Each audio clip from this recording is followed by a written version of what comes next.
Well, with the onset of hybrid working, own versus lease decision has really only changed in relation to offices. And the main reason is because industrial research and development, logistics are very headcount light, let's say. So it's really been more impacted on the office sector. And what we've seen is that corporates are less inclined to own their office facilities now. So that's pushing them into shorter leases, but also more flexible lease options so that they can be more fluid depending on the amount of staff that want to come in and actually use the facility.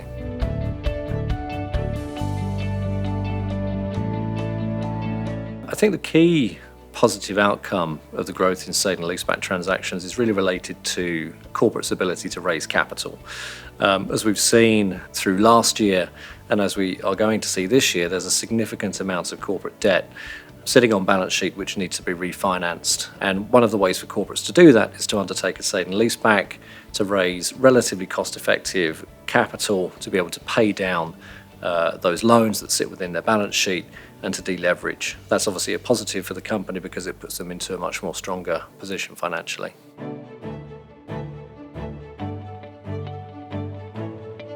In terms of my view on how own versus lease decision making will change over the next 3 years, I think we're going to see a continuation of the trend that we have at the moment, which is a much more flexible approach to office space. And that's really driven by, again, hybrid working, remote working, technology, AI. So it's very much a flexible solution around office space, whereas it really depends on the cash position and the financial strength of the organisation as to whether they own or lease their core facilities.